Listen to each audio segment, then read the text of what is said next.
When you're thinking about speaking for 45 or 50 minutes to students, you lose 5 minutes hither and yon. But the question of how to pace and time the exposition that you're going to do is always a matter of concern beforehand, I think. My own feeling is that I have never liked to be read at, and I don't believe in reading lectures or writing them out beforehand, but I believe in thinking them out beforehand and knowing how many minutes, more or less, you're going to give to each one of the several points. We are talking today about Yeats's poem, Among School Children, as an example of what this week's rubric calls the philosophical poem. That is, a poem that explicitly considers some of the questions that philosophers have asked, or some of the readings of the world that philosophers have offered. You'll see 3 philosophers named in the poem, 3 famous Greek philosophers from the beginning era of philosophy: Plato, Aristotle, and Pythagoras. And how to teach poems by a 60-year-old man to people of 18 is a real problem. It was a problem for me myself when I first was doing my thesis on Yeats, my PhD thesis, and I thought I am too young to write on these poems. And I didn't write on the late poems at all because I knew I was too young at 23 to think about what somebody 60 was thinking about. So I'm very conscious of that gap. And what you can count on to fill it in part, as it was filled in part for me as a reader, even though I was only 23, was the power with which language is used. This is one of those poems written by a man 60 who expects you to be willing to tolerate the well-stocked furniture of a 60-year-old mind. It's not that the poem is undecipherable. It is perfectly well decipherable, but it's not easy to decipher because it's the ruminations of a man who has read all his life, who has thought all his life, who has written all his life, who has been in love most of his life, and who is thinking about all of these things as he finds himself in an unlikely place for a 60-year-old man, a school, an elementary school at that. In order to take a lecture class, at least, inside a poem, it might be different in a small class, but in a lecture class, you have to make them see the life situation out of which the poem is being written. Sometimes that's quite clear in the poem itself, the life situation is described. Other times the life situation is only implied. And because you know the life situation from having been more experienced with the poem, you can say to them, this is an utterance that has been compelled by the death of a child, or so that they know from the start what is motivating the breaking of the silence and the compulsion into speech that marks every poem. And the reason that Yeats, the poet, is in that classroom is that now that he's 60 and a famous man, a famous poet, winner of the Nobel Prize, he is being asked to visit places like that to encourage the children, more or less, and so that he stands before them as an exhibit. It's a very hard thing to be an exhibit when you're a person, but there he is. And all the children are asked, rise, children, and say, good morning, Senator Yeats, and then they all have to get up and say, good morning, Senator Yeats, and you feel like an object or a spectacle rather than like yourself, the way you are inside. When you're dealing with a large heterogeneous group of students, none of whom, most of whom are not humanities majors, since the core courses in the humanities are intended for students in the social sciences and the sciences, the first thing you have to know inside yourself is that this is not a path that they have been naturally led to by their own talents or compelling interests. And it's up to you to get them interested, so that there's a kind of challenge thrown down to you, especially since a lot of people have a kind of negativity towards poetry that has come out of the way it's been taught to them in high school. And they have a certain terror that it's not like prose. They're used to prose. They don't understand why poems look the way they do and why they should talk the funny language that they talk. And they often have a certain mulish thought, why can't, if that's what they mean, why can't they say it straight out? The indirections and deflections of poetry seem unnatural to them, since most of their reading has been processed not towards pleasure but towards information retrieval. So that you have to overcome the unfamiliarity of the genre to them. And I think the way you do that is by telling them a great deal to start with, so that the poems don't seem difficult. One of the myths in Plato's myth of creation was that originally everybody was a sphere. Everybody was half of a sphere, I should say. We were all spherical. And the two halves could be either a male half linked with a male half, or a female half linked with a female half, or a female half linked with a male half. When we're born, somebody splits us in two, and we're thrown as fractions into the world.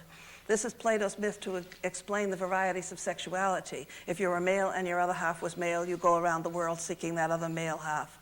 If you were female and your other half was female, then you go around seeking your other female half if you're female. If you were one of the hemispheres that were unlike male-female, then whatever you are, male or female, you go around the world seeking for the opposite. He thinks that when he met his beloved, they were both united back into the sphere that they were originally before they were shot down here. And then why the utterance should be as it is only clear to them if you give some alternatives. What else might have been said in this kind of circumstance? What might someone else have said about the death of a child or about getting married or whatever? I think students aren't always used to thinking about the many possibilities of utterance and the choice of one angle of utterance. And when they see the many possibilities, they're more able to see how the imagination is working in choosing this possibility over others. Melville says, referring to the same myth in one of his poems, "Who clove the integral in two and shied the fractions through life's gate?" Wonderful poem called After the Pleasure Party. These are some of the things that this 60-year-old man is thinking about as he is in the schoolroom with the children. He's, of course, supposed to be paying attention to the teacher who's taking him through the classroom and explaining the principles of the Montessori method. This is not deeply interesting to a poet, and so his mind wanders. And as you might expect, his mind wanders as he looks over the little girls in the classroom, wondering what his beloved had looked like at that age, whether she had looked like this little girl or that little girl, whether her cheeks were that color, pale, or that color, rosy, whether her hair was that color, chestnut, or that color, blonde. And he didn't know her then. He doesn't have pictures of her then, so he doesn't know how she is, how she was. But he thinks about what she must have been like there. He thinks of her, another piece of the cultural information floating around in his head, he thinks of her as beautiful as Helen of Troy. Now that they are less likely to be acquainted with the Bible or with Greek myths, I remember when I was first teaching and realized that they didn't know these things, I would say story time and then tell the story of Orpheus and Eurydice, or tell the story of Ruth and Boaz and Naomi. And they love that. I mean, because storytelling is a natural activity, and listening to stories is different from trying to focus on an artwork as such. So that to break from the structural or lexical nature or metrical nature of the artwork and subside into something very familiar, like telling the story of the betrayal of Jesus by Judas, all sorts of things that students who come from such diverse backgrounds are not likely to know. That allows a certain loose-limbed feeling for a moment in the classroom, aside from the high focus of the attention to a single line or a single image. Helen of Troy was one of the children born by Leda after Jove assaulted Leda in order to change the course of history. Jove came in the form of a swan to Leda, impregnated her, and one of the children born of that union was Helen of Troy. But she was the twin of Clytemnestra. So the two children were in the one shell. Leda bore eggs rather than children because Jove had come to her in the form of a swan. So in one egg, there was Helen and Clytemnestra, and in the other egg, there were the heavenly twins, Castor and Pollux, that are now Gemini up in the sky. And so that in reinterpreting Plato's parable of the two halves that we were before we were cloven in two and sent down here, he thinks of himself and his beloved as being inside the one shell, because she looks like Helen of Troy, so she's born of Leda, and he, of course, does not have the beauty of Leda. He never had that beautiful plumage of the daughters of the swan. But still, he was once all right, too, but now he's 60. The other piece of cultural information that he has is a fairy tale that most of you have read, which is the fairy tale of the ugly duckling. You remember that there was one duckling that was ugly among all the brood of ducklings, and the other ducklings made fun of the ugly duckling.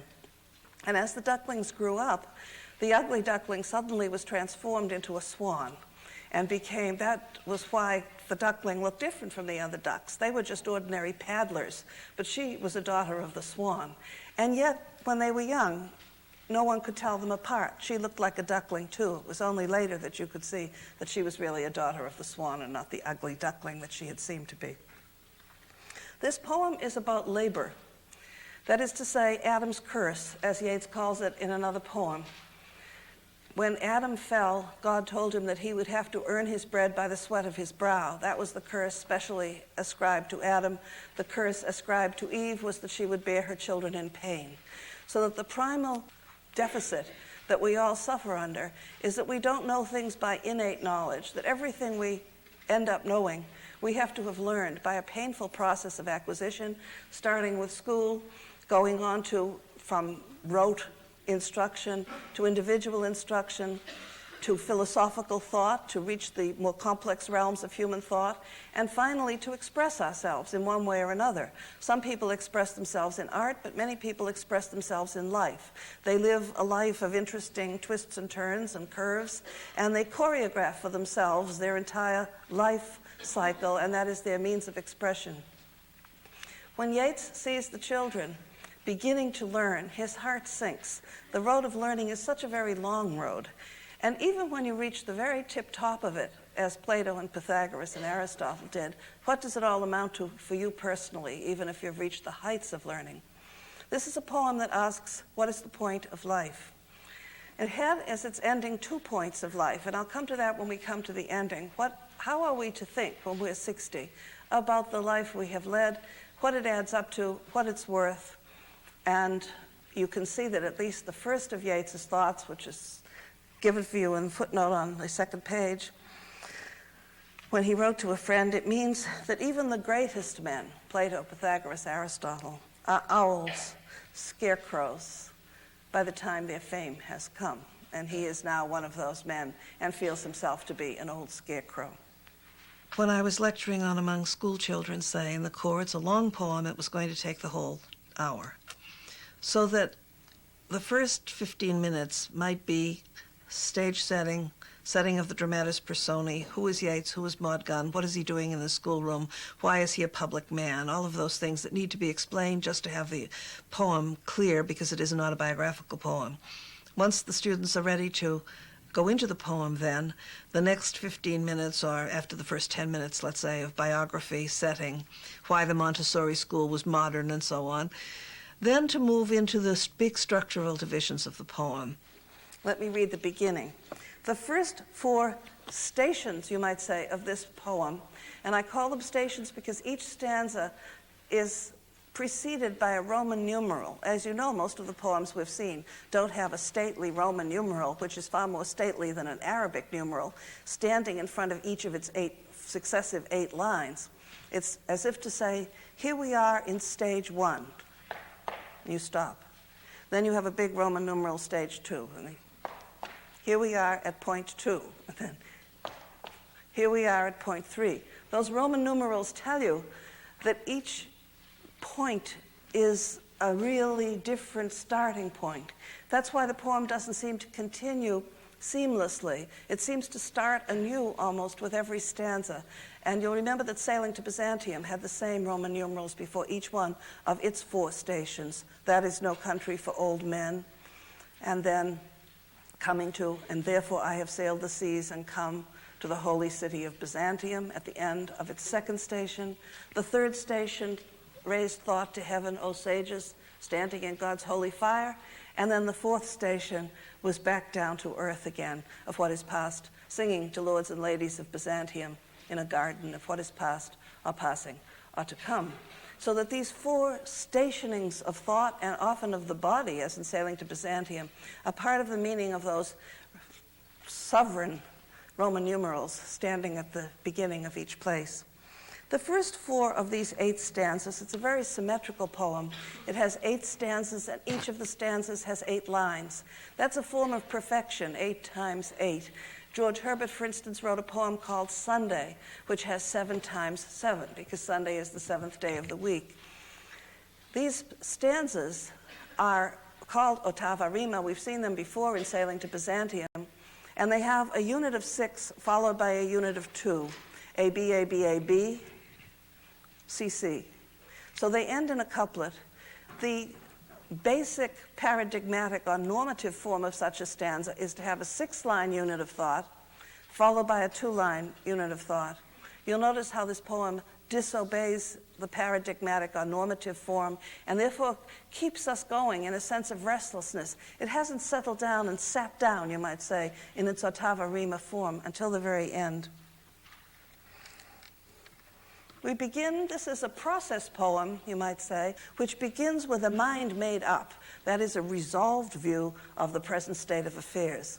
Sometimes you'll want to start with the end, a surprise ending. Sometimes you'll want to start with the beginning if it's an eruptive beginning, as in Donne. Sometimes you start in the middle. Some poems only get to the heart of themselves in the middle, like Sailing to Byzantium, where you might isolate sick with desire and fastened to a dying animal as the place where the poem comes from, when the heart is sick with desire and fastened to an impotent and dying animal.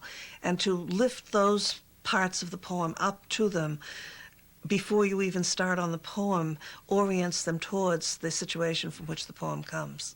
This is a very different kind of poem. It's sort of like a movie. It moves from place to place. I walk through the long schoolroom, questioning. He's being polite. What else do you teach the children? A kind old nun in a white hood replies. And then you hear the nun's voice, proudly telling about all the things they teach the children in rather simple terms. The children learn to cipher and to sing, to study reading books and history, to cut and sew, be neat in everything in the best modern way. She's justifiably proud of their modernity, progressive education. And then he looks and sees himself as the object of spectacle. The children's eyes in momentary wonder stare upon a 60-year-old smiling public man. That's what they see, an old man, somebody famous coming to smile at them. You have to imagine yourself back in a time when nobody visited schools. Parents were not allowed inside schools. I had a friend who had a child in school in Ireland and wanted to come and visit the school, and she was told, "Oh, madam, nobody visits the school except the bishop." So you're back in that realm of culture where it is a piece of momentary wonder when somebody actually comes into the classroom who doesn't belong there.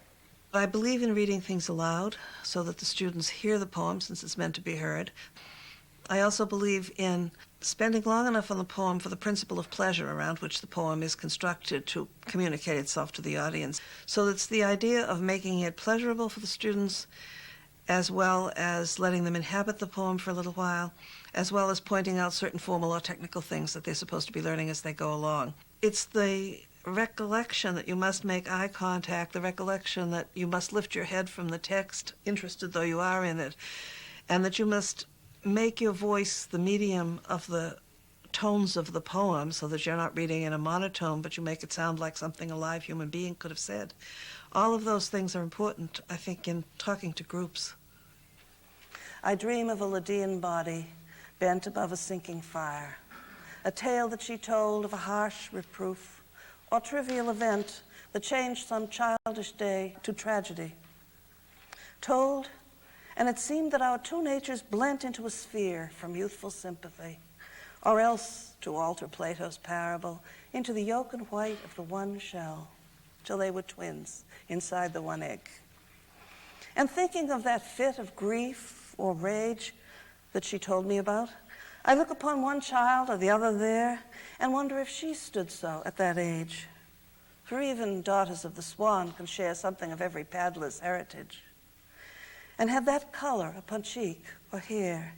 And thereupon my heart is driven wild. She stands before me as a living child. At that moment of ecstatic recognition of what she must have been like as a child, the poem suddenly turns into the kind of painting that we call a diptych, where you have two paintings very close to each other. They could be the angel and Mary the Virgin at the Annunciation. They could be two angels standing together, but it's often the sort of painting that can fold in half. And then when you open it up, you see the two things juxtaposed. Imagery helps to bridge the gap between a deficiency of experience, perhaps, and the experience that's being retold, the deficiency in the student, the experience told by the poet. But there's also the driving momentum of syntax, of an urgent utterance, feeling urgent. And there's also the bridge that comes simply from the sense of things falling into shape. A poem has a shape, and it has a rightness of shape, just the way a painting has a rightness of balance of masses, balance of colors, certain ways in which the eye is drawn in by perspective. So a poem has all of that focus, balance, composition, and it clicks for that reason in a way that is different from the imagery, different from the syntax, but the whole, the gestalt, when it clicks, is very powerful too. Her present image floats into the mind. Did Quattrocento finger fashion it? Hollow of cheek, as though it drank the wind and took a mess of shadows for its meat. And I, though never of Lydian kind, had pretty plumage once. Enough of that. Better to smile on all that smile and show there is a comfortable kind of old scarecrow.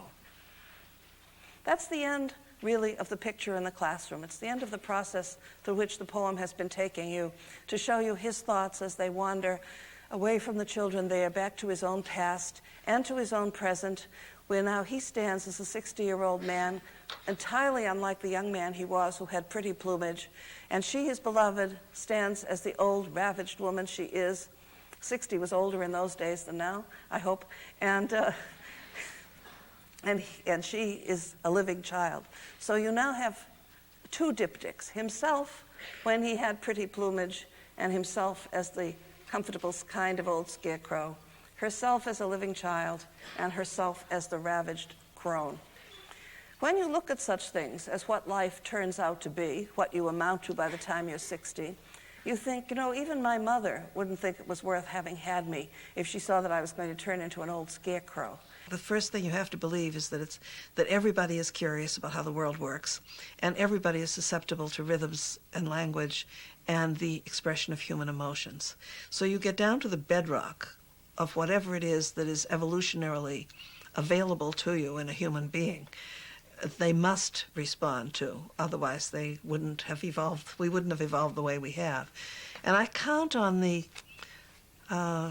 all those things like rhythm, momentum of syntax, brilliance of imagery, pathos of situation. All of those are just available to us as human beings. And as Wordsworth said, the poet is a man speaking to men. We would translate it now into the poem, the poet is a human being speaking to other human beings and bearing everywhere with him relationship and love. And there's nobody who doesn't want relationship and love.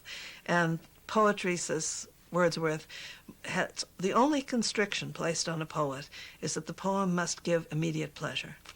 And if it doesn't, then it has failed. So that you count on the immediate pleasure that's there to be retrieved, that will touch the linguistic side of the mind of these very bright students, all of whom have a linguistic side. They're usually quite good at language, and they have human feelings because they're adolescents and are full of human feelings. So with the combination of language and feeling, there you are. Labor is blossoming or dancing, where the body is not bruised to pleasure soul, nor beauty, he's thinking of art, born out of its own despair, nor blear-eyed wisdom out of midnight oil, the philosophers all up late thinking and rising in the morning more ravaged in their faces than before because of their sleepless nights, so that wisdom entails the ruin of the body. The pleasuring the soul, becoming a religious person, entails the mortification and destruction, in a way, of the physical body. And beauty is born out of its own despair. If you have the despair of the artist, out of it he creates something beautiful. He says of that in himself, that he wrote everything so that his beloved would finally understand him. And she never did understand him in spite of everything that he had written. And he said, but had she done so, who can say what might have shaken from the sieve? I might have thrown poor words away and been content to live. And so this beauty born out of its own despair is his summary, really, of his own art, that out of the despair of love, trying again and again to make her understand him, he made beautiful things, but it had to be in that way. It was not effortless, it was not blossoming, it was not dancing. The poem has come almost to its very end. Then I think you can do, say, for the end of it, the drama of the poem. How is he going to reconcile himself to life when it ends up as in such disaster and tragedy? Why have lived at all? And the poem keeps making this problem more and more acute until it only solves it, so to speak, in the last two lines, so that you can talk about the drama and suspense of the poem. And still the bitterness is there, that he has been mocked by his enterprise. The enterprise has been one of arduous labor, and each person ends up mocked by the image they themselves created. He then looks to find some solution. The first solution he found when he was writing this poem was to say, well, it's true, 60 is awful, and everything has gone to rack and ruin. But there was a moment that was nice. There was a moment when I was in love.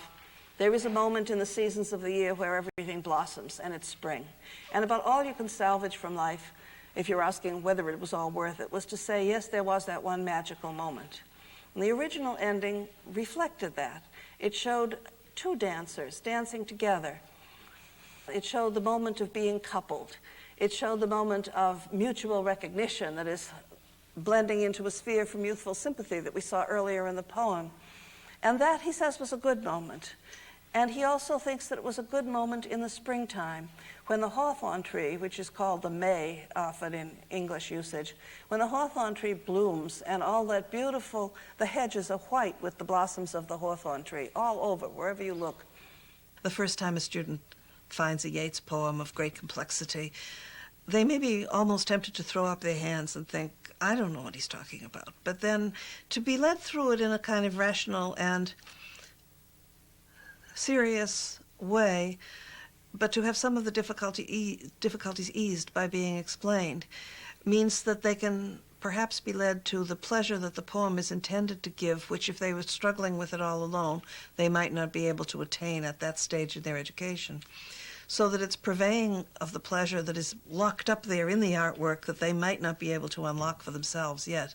O chestnut tree, great-rooted blossomer, are you the leaf, the blossom, or the bowl? An absurd and only rhetorical question, of course. The tree is all of its pieces. It is great-rooted, it's old, but it's still a blossomer. However, the organic image of the thing that always blossoms year after year, that is to say, the image of the perennial blossoming of the old, which is different from saying, oh, hawthorn tree and all that gaudy gear, the spring flourishing alone. But the organic world can't solve a human problem. After all, we don't look at an old chestnut tree and make the same comparisons with youth as we do with a body. And casting about for some image that will not be the image of the dancing couple, glance that mirrors glance, and asking the final philosophical question, what is there to be said for a prolonged life, a life that passes by its moment of sexual reciprocity and goes on and on and on, continuing itself. He thinks of the image of the dancer, the kind of dancer like Isadora Duncan that had become popular in Yeats's time, a dancer who makes up her own dance, that is to say, a self-choreographing dancer, not somebody who dances to a choreography by Balanchine or somebody else, but rather a dancer who creates his or her own choreography as he goes along, or as she goes along. However, there is some constraint on the choreography because there's a set piece of music to which the choreography is being invented. So there is a fixed element in the dance. Somebody is inventing choreography to The Afternoon of a Faun or something. The music is there, and the music is, of course, prolonged in time. Thinking of this poem, I think Anthony Powell, the novelist, the British novelist, called his multi-volume autobiography in fiction a dance to the music of time. You can't control time or the context into which you're born. You're born in a particular place at a particular historical moment. Then against that backdrop, you have to invent your own dance. As you invent your dance, the steps change, and they change all your life long. He ends up with this picture of life, and you notice that it ends with a present participle in the drawing of the picture in the word brightening. The verb brighten is a member of the most interesting class of verbs in English because to brighten, as in to redden or to wax or to grow, are verbs that have an infinite extension. You can redden and redden and redden and redden and redden. You can brighten. I was somewhat taken aback, since I very carefully plan what I'm going to do in every given lecture, to have students occasionally say, while she is sometimes rambling. I thought, rambling? What do they mean by rambling? And it was that at any given moment in a poem, you might think, this is a good moment to talk about, and it might be imagery in general, it might be this kind of stanza, it might be this kind of form, it might be the differences between the Renaissance sonnet, which you're teaching, and some modern sonnet writing that will come much later. And so you stop in the arc of the lecture and do a little bubble of digression on what will happen to the sonnet in 200 years, or why this form will be picked up later by Byron. And it will be because it is of use to them to know that 4 weeks down the line, but because they don't see its relevance necessarily to the poem which has sprung it off in you, this side issue, this little digression, they think of it as rambling. I hope by the end they think of all these digressions as adding up to part of the overview that the course gives them. But it is not so strictly limited in a course in literature as it would be in doing a problem set or something in chemistry, where the logic entails that you keep on going, though I can imagine a chemistry teacher, too, stopping in the middle of the discussion of one kind of organic molecules and going on to say, we didn't think then that when these were discovered that they would have practical uses, but it has now. That kind of looking forward or looking backward perhaps is a little distracting to the student, but in the long run, it's part of the way the human mind works, too. You wouldn't want a lecture to be wholly digressive, but on the other hand, you wouldn't want it to be put in such a Procrustean bed that a human digression couldn't take place. This verb, brighten, implies that the eye is always catching a new idea from which it can make up a new step. And so he ends not with a double body, the couple, glance that mirrors glance, but with a single.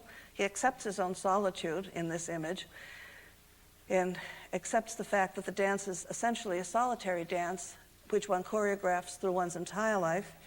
O body swayed to music, O brightening glance. How can we know the dancer from the dance? That is to say, if you want to say, who am I? You say, I am the person who made these steps, who invented these steps for my life. I am the person who drew, you know how you can chart a dancer's steps with lights by putting, say, lights on their feet and their arms, and you can see the complex pattern that is made from the beginning till the end. If you unscroll that pattern for your own life, I did these steps, then I did these steps, then I thought, what shall I do next? And my eye brightened, and I thought, oh, I'll do these steps, and then I'll do these steps. And finally, the steps end. But the only way to say who you were is to track your steps. And there isn't any one moment, such as youth, set up against one moment, such as being 60, in those cruel diptychs that the poem originally chose for its imagery.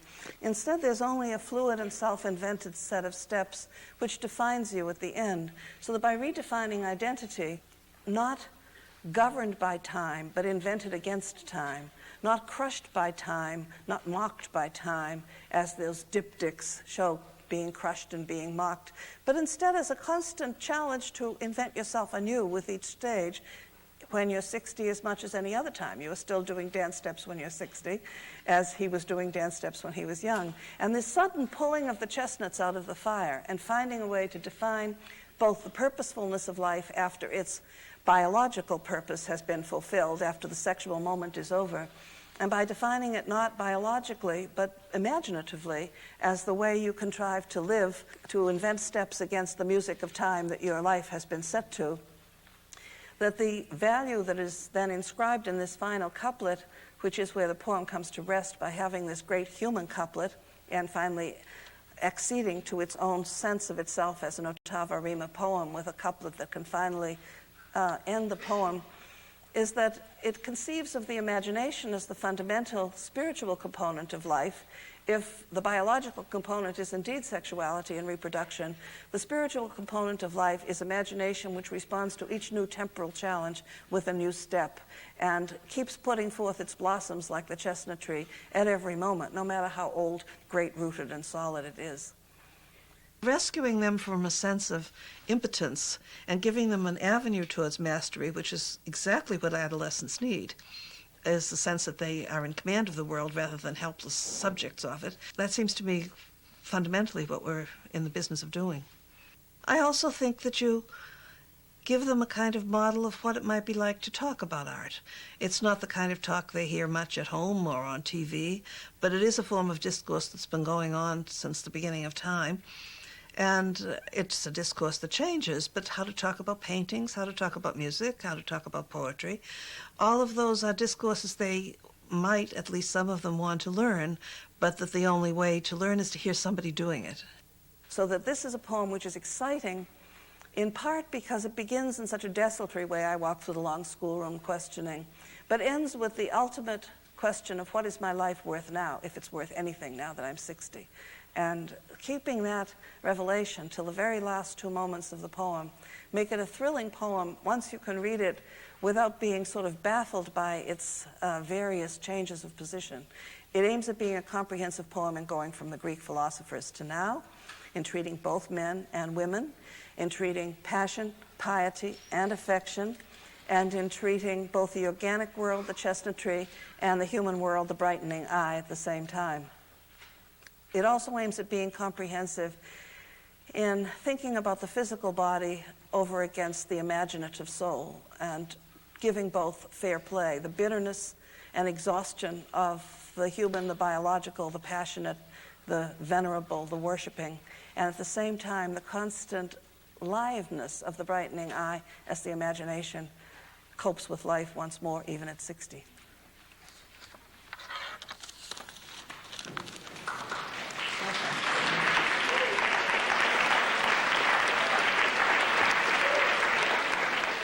There are many good styles of teaching, I think, as everybody agrees. I had many different kinds of good teachers myself. What I liked best of all was a teacher who had an aesthetic response to the work. Very often the teachers that I didn't like would spend the entire lecture on biography, history, context, textual questions about editions or something, and they would never get down to the poem. And I would sit there mulishly thinking, but why don't they ever? And I think that there will be students in everyone's class that are sitting there thinking, but why don't they ever? So that in my classes, which tend to focus on the poems in an aesthetic sense, some student will be sitting there thinking, but why doesn't she ever talk more about biography, history, the French Revolution, what have you? I don't think you can please everyone, but I think you have to find a style that expresses your own gifts. And as Adrienne Rich says someplace, our gifts compel us to our destinations. And so that if your gifts are those of aesthetic response, your lectures tend to go that way too. If your gifts are those of historical synthesis, your lectures will go that way. If your gifts are those of Freudian analysis, your lectures will go that way. And finally, you discover who you are in part by the friction you feel against other methods.